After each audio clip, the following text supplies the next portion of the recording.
देखो प्रश्न नंबर 4 है, सिद्ध करना है कि f x equal to x की पावर एन, एक्स बराबर एन पर फलन सत्य है जहाँ एन एक धनात्मक पूर्णांक है, जैसे 1 2 3 4 5 6 7 8 एंड सो ऑन। तो ये हमें सिद्ध करना है, ये जो है बहुपदी फलन है, जो कि एक बहुपदी फलन है, इसलिए x बराबर n पर फलन सत्य है, यानी x के सभी वास्तविक मानों पर सत्य है ये। लेकिन यहाँ पर x बराबर n पर फलन सत्य है, ये सिद्ध करवा रहा है। तो इसके लिए इसलिए x बराबर n पर फलन सतत है। अब ऐसे न करके ऐसे करो, दूसरी विधि, x बराबर n पर लिमिट निकालो। x बराबर n पर limit x tends to n f x equal to limit x tends to n f x की जगह हम क्या लिख देंगे, x की पावर n। अब ये डायरेक्ट मेथड, लिमिट का डायरेक्ट मेथड, x बराबर n रख देंगे, n की पावर n आ जाएगा, x बराबर n पर लिमिट का मान आएगा n की पावर n। अब इस x के इस मान पर फलन का मान, यानी x बराबर n पर, तो x की जगह हम क्या लिख देंगे, n, तो n बराबर n की पावर n। तो ये दोनों कैसे हो रहे हैं, बराबर हो रहे हैं, लिमिट भी बराबर है और ये फलन का मान भी, ये दोनों बराबर हैं। अतः x बराबर n पर लिमिट जो है x tends to n f x बराबर एफ एन बराबर n की पावर n हो रहा है। अतः x बराबर n पर फलन एफ एक्स सतत है। अब प्रश्न नंबर 5 है, क्या f x equal to x का मान, यदि x है, एफ एक्स का मान x है, तब है कि जब x का मान 1 हो या 1 से छोटा हो। 1 से छोटे के लिए एफ एक्स बराबर x लेंगे और x बराबर 1 के लिए भी एफ एक्स बराबर x लेंगे। अब x का मान 1 से बड़ा है, उसके लिए एफ एक्स का मान 5 होगा। तो हमें द्वारा परिभाषित फलन f, ये f है, x बराबर 0, x बराबर 1 और x बराबर 2 पर सतत है। तो हम क्या करेंगे, पहले हम x बराबर 0 पर लिमिट निकालेंगे। तो limit x tends to 0 f x equal to limit x tends to 0 x। क्यों कि 0 जो है x बराबर 0 पे चेक कर रहे हैं, तो 0 1 से छोटी में आ गई, 1 से छोटी में आ गई, तो यही फलन लिया जाएगा। तो x, फिर ये डायरेक्ट मेथड से लिमिट हो गई 0 और f 0 पर भी 0, x की जगह 0 रख दो उसमें फलन में, तो f 0 बराबर 0। तो x बराबर 0 पर लिमिट और 0 पर फलन का मान दोनों कैसे हो रहे हैं, बराबर हो रहे हैं। अतः x बराबर 0 पर फलन सतत है। x बराबर 1 पर, अब x बराबर 1 पर ये दोलनी फलन है। क्या ये दोलनी फलन कि x बराबर 1 पर हम जो है, जो दोलनी फलन होते हैं, ये यहाँ पर एक लिखा है, एक छोटे के लिए एक बड़े के लिए अलग अलग फलन हो, तो हम ऐसी कंडीशन में लेफ्ट हैंड लिमिट और राइट हैंड लिमिट निकालते हैं और ये देखते हैं कि लेफ्ट हैंड लिमिट और राइट हैंड लिमिट का मान बराबर है। तो फिर क्या करेंगे, फिर उसी बिंदु पर फलन का मान ज्ञात करेंगे। तो हमें यदि उस बिंदु पर लेफ्ट हैंड लिमिट और राइट हैंड लिमिट और फलन का मान अगर तीनों बराबर हो जाते हैं, तो फलन उस बिंदु पर सतत है, अन्यथा असतत है। तो देखो, अब हम x बराबर 1 पर लेफ्ट हैंड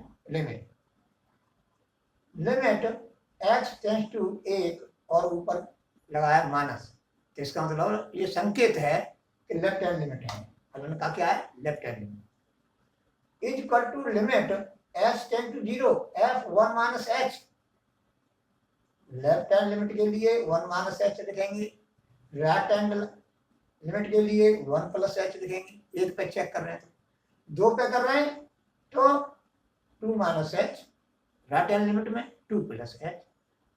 इस तरह से हम ज्ञात करते हैं। तो अब हम देखेंगे कि x का मान 1 से छोटा के लिए फलन कौन सा है। तो ये फलन है। अब इसमें x की जगह पर हम क्या लिखेंगे, 1 माइनस एच, 1 माइनस एच लिखेंगे। तो limit h tend to 0 1 minus h. अब इसको डायरेक्ट मेथड से h बराबर 0 कर देंगे तो क्या मान आ जाएगा, a। अब right hand limit is equal to limit x tends to 1 plus, ये संकेत है राइट हैंड लिमिट का, fx फलन का right hand limit is equal to limit h tends to 0 f 1 plus h, 1 plus h। अब 1 से बड़े के लिए कौन सा फलन है, उसमें x की जगह पे 1 प्लस h रखेंगे। तो 1 से बड़े के लिए क्या है, 1 से बड़े के लिए 5 है, इसमें x है ही नहीं। तो x नहीं है तो बराबर क्या लिख दिया हमने, 5 बराबर 5 बराबर 5। अब h बराबर 0 नहीं करेंगे, f1, h बराबर 0 कर देंगे f1। यानी कहने का मतलब यह है कि 1 से बड़े के लिए ये फलन नहीं, इसमें x है ही नहीं। तो हम रखते क्या, 1 प्लस एच उस जगह पर। तो ये क्या है कि बराबर डायरेक्ट सीधा 5।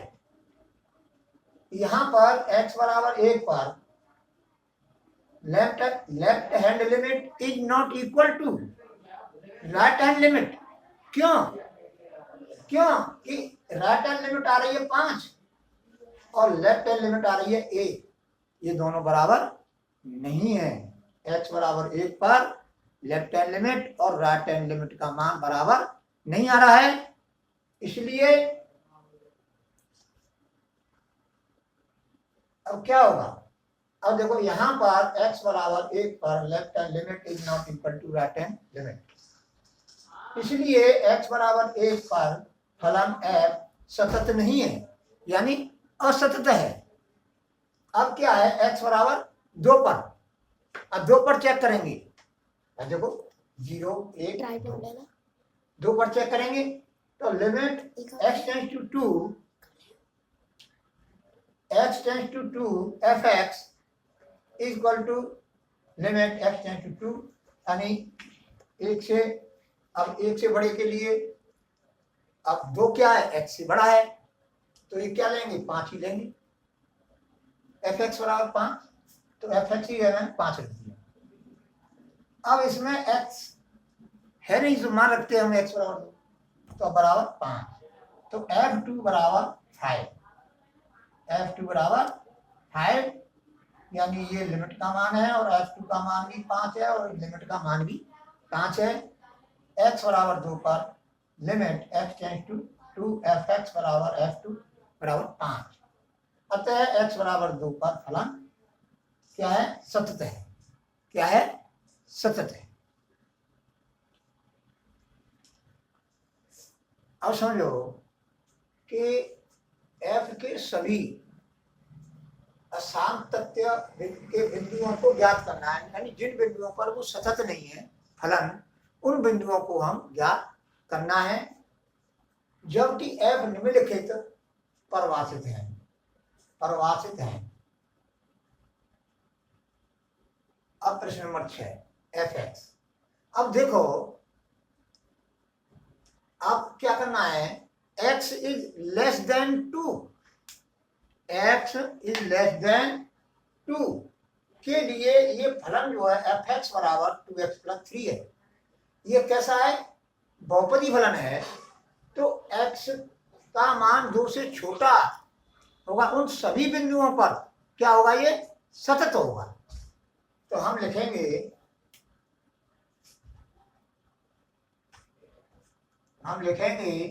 कि x इज लेस देन 2 पर फलन का रूप, फलन का रूप 2x प्लस 3 है जो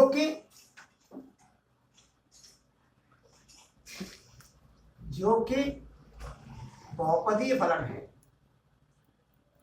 बहुपदीय फलन है। इसलिए x लेस देन 2 पर फलन सतत होगा। क्या होगा? सतत होगा। अब देखो, हमें असतत बिंदुओं को हमें ज्ञात करना है। तो देखो, x इज लेस देन 2 पर फलन का रूप 2x प्लस 3 है, जो कि क्या है? बहुपदीय फलन है। इसलिए x इज लेस देन 2 पर फलन सतत होगा। अब x इज ग्रेटर देन 2 पर फलन का रूप ये होगा। ये भी क्या है? बहुपदीय फलन है। तो इसलिए x इज ग्रेटर देन 2 पर फलन सतत होगा। अब हमें 2 से छोटे के लिए सतत होगा, 2 से बड़े के लिए सतत होगा। अब 2 पर क्या होगा? अब 2 के लिए हम क्या करेंगे कि लेफ्ट हैंड लिमिट और राइट हैंड लिमिट, x बराबर 2 पर और x बराबर 2 पर फलन का मान अगर तीनों बराबर आ जाते हैं तो x बराबर 2 पर फलन सतत होगा और अन्य बिंदुओं पर सभी का सतत है। तो इसका मतलब क्या हो गया कि x के सभी मानों पर, x के सभी वास्तविक मानों पर ये फलन क्या हो जाएगा? सतत हो जाएगा।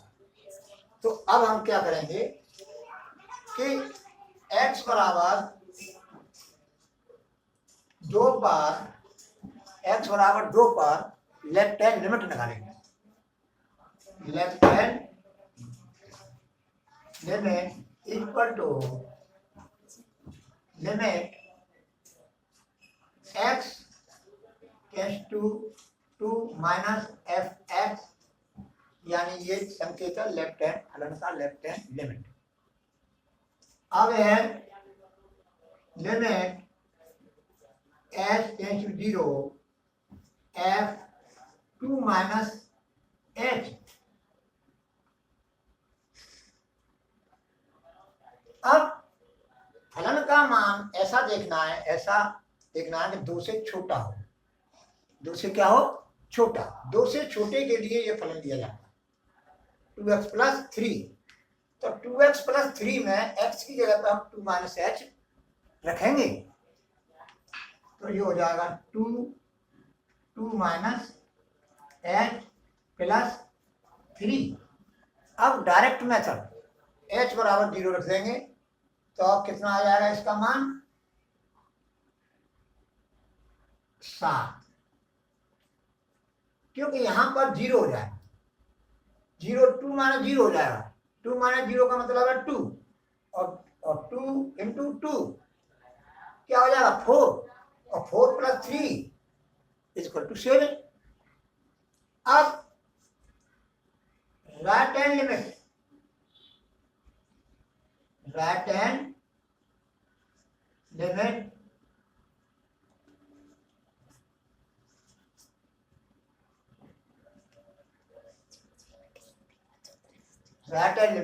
f 2 plus h।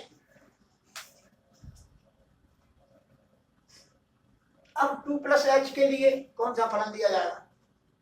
यानी 2 से बड़ा ये फलन दिया जाएगा। इसमें x की जगह पर क्या लिखा जाएगा? 2 प्लस h।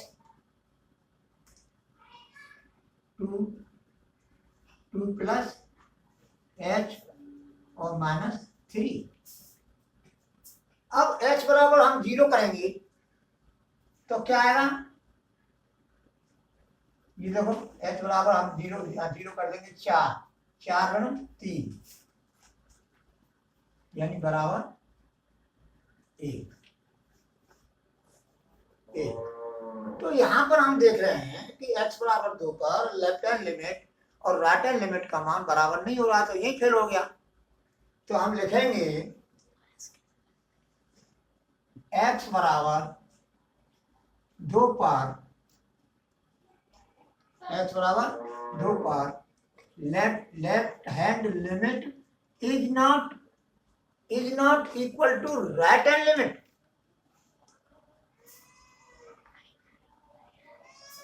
अतः x बराबर 2 पर फलन असतत होगा।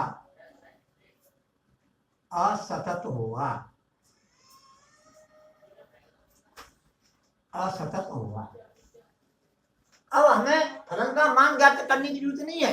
इस बिंदु पर फलन का मान ज्ञात करने की जरूरत नहीं है। ये कब जब पड़ती कि जब ये दोनों बराबर हो जाते तो उसका मान निकाल के देखते।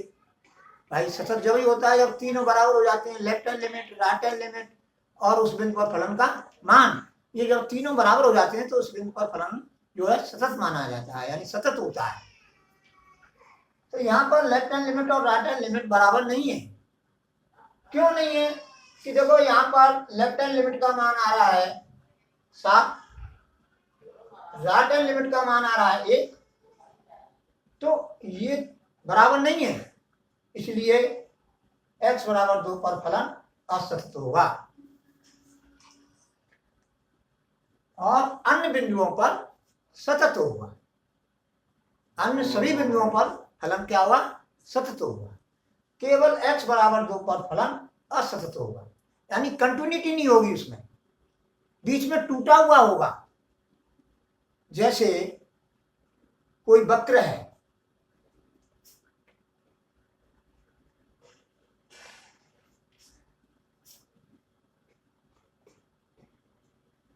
ये वक्र है। अगर हमें वक्र को पेन चलाना है तो यहां से ये पेन उठाना पड़ेगा हमको और फिर जब चलेंगे कंटिन्यूटी। तो यहां पर पेन उठाने की जरूरत पड़ रही है। तो इस बिंदु पर क्या है? डिसकंटिन्यूटी है। क्या है? डिसकंटिन्यूटी, यानी असतत। अगर मैं इसको इस तरह से मिला दूं तो इस बिंदु पर क्या हो गया? वो सतत। क्या हो गया? सतत। जैसे सड़क है और सड़क को बीच में से हम काट दें तो साइकिल कोई वाहन होगा तो उसको उठाने की जरूरत पड़ेगी। तो कब उठाने की जरूरत पड़ती है? जब बीच में से कटा हुआ हो, बीच में से टूटा हुआ हो। तो ये जो है कंटिन्यूटी होती है सीधी, यानी बीच में टूटा हुआ भाग नहीं होता है उस बिंदु पर। उस बिंदु पर क्या कहलाता है? कंटिन्यूटी। क्या कहलाती है? कंटिन्यूटी कहलाती है।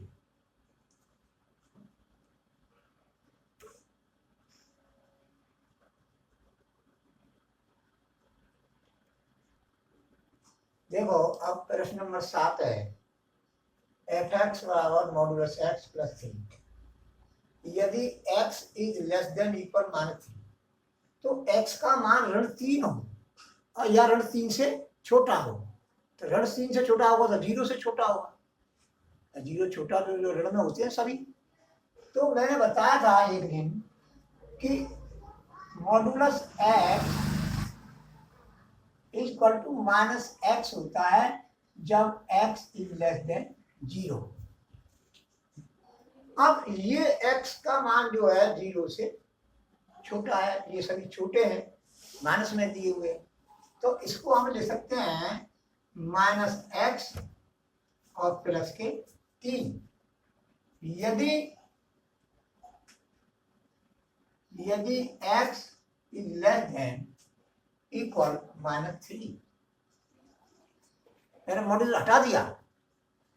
अब -2x यदि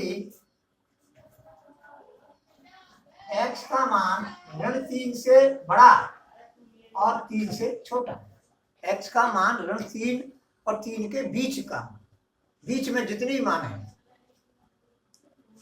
6x प्लस 2 यदि x का मान 3 के बराबर हो या 3 से बड़ा हो। अब हम क्या करेंगे, सीधा सीधा मतलब बता रहा हूं तुमको, जो यहाँ पर लिखे रहते हैं उन्हीं पर चेक करते हैं, बाकी के सभी सतत होते हैं, क्योंकि ये बहुपदी फलन बन गए हैं। अब x का मान ऋण 3 पर चेक करना है, 3 पर चेक करना है कि ऋण 3 पर ये फलन सतत है, x बराबर 3 पर जो है सतत है, x बराबर ऋण 3 पर सतत है या नहीं है। ये दो बिंदु हैं, इन दो बिंदुओं पर जांच करेंगे और इन दो बिंदुओं को छोड़ करके सभी बिंदुओं पर जो है सतत होंगे। क्या होंगे? सतत। तो अब समझो, x बराबर ऋण 3 पर, x बराबर ऋण 3 पर left hand limit, left hand limit, तो limit x tends to -3 minus fx। अब x का मान बोलेंगे जो ऋण 3 से छोटा है। ऋण 3 से छोटा कौन सा है? ऋण 3 से छोटा ये है, ऋण 3 से। तो इसमें हम जो है x की जगह पर पहले ये लिख लो, limit h tends to 0 f -3 और -h। अब इसमें मान रखेंगे हम, इसमें रखेंगे, और लिमिट 0 -3 -h और प्लस के 3। अब मैं h बराबर 0 कर रहा हूं, h बराबर 0 कर रहा हूं, तो ऋण 3 होगा कोष्टक के अंदर जो हल होगा। ऋण 3 का मान ऋण में होगा तो धन हो जाएगा, धन 3, यानी 3 धन 3 हो जाएगा, तो ये क्या हो जाएगा? 6। तो x बराबर ऋण 3 पर लेफ्ट हैंड लिमिट का मान 6 होगा। अब राइट हैंड लिमिट x बराबर ऋण 3 पर right hand limit, right hand limit, limit ऋण 3 fx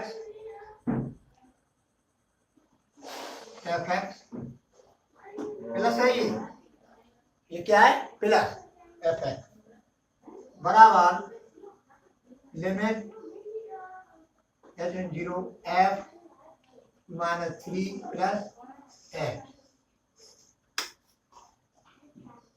लिमिट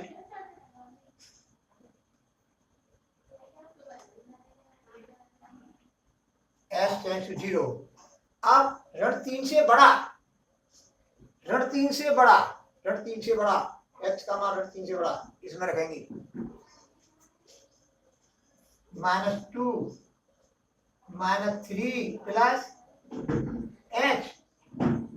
अब h बराबर 0 करेंगे तो क्या आएगा? 6। अब लेफ्ट हैंड लिमिट और राइट हैंड लिमिट का मान 6 आया। अब ऋण 3 पर फलन का मान ज्ञात करेंगे, तो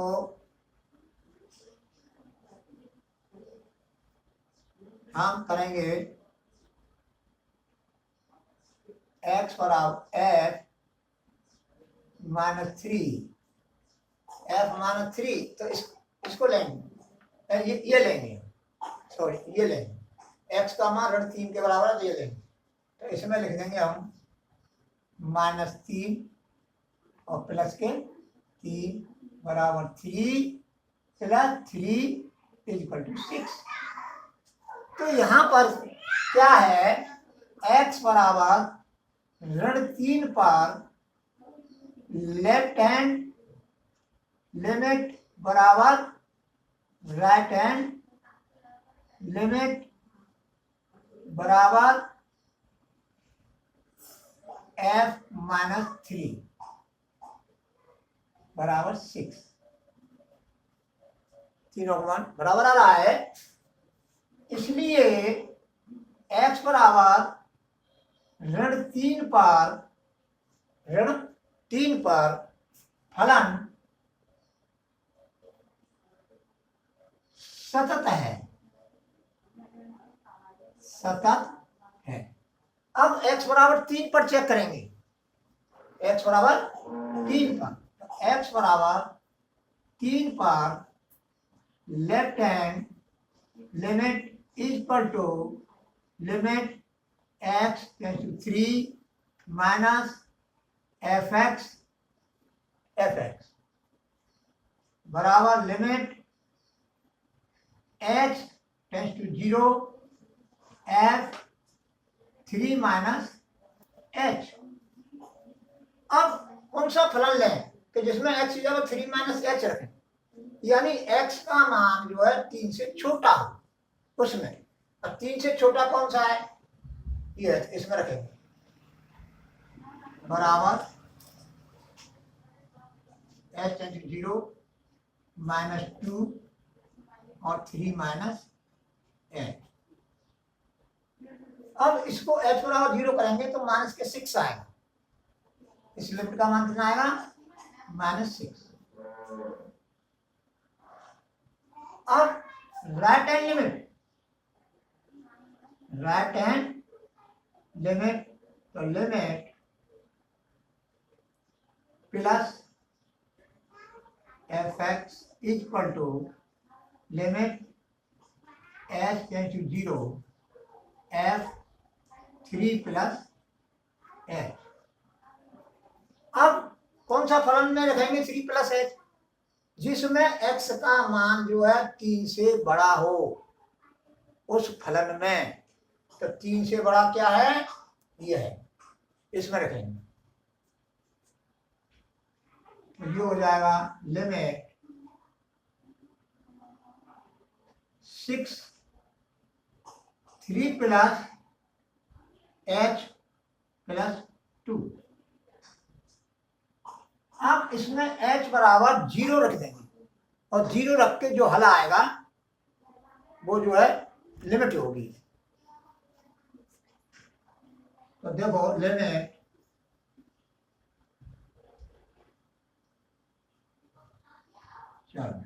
लिमिट h 0, तो यहाँ पर 0 हो जाएगा। अब हम जैसे ही हम h बराबर 0 करते हैं तो हम लिमिट नहीं लिखते हैं, यानी जैसे ही हम h बराबर 0 करेंगे यहाँ पर तो हम जो है लिमिट नहीं लिखेंगे। तो ये हो जाएगा 6 3 प्लस 0 प्लस 2 बराबर 18 प्लस 2 बराबर 20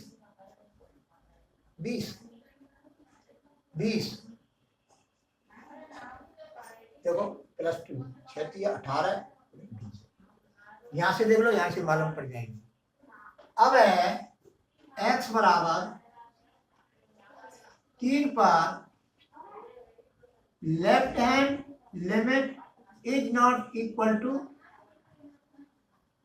राइट हैंड लिमिट। अतः x बराबर 3 पर फलन असतत है,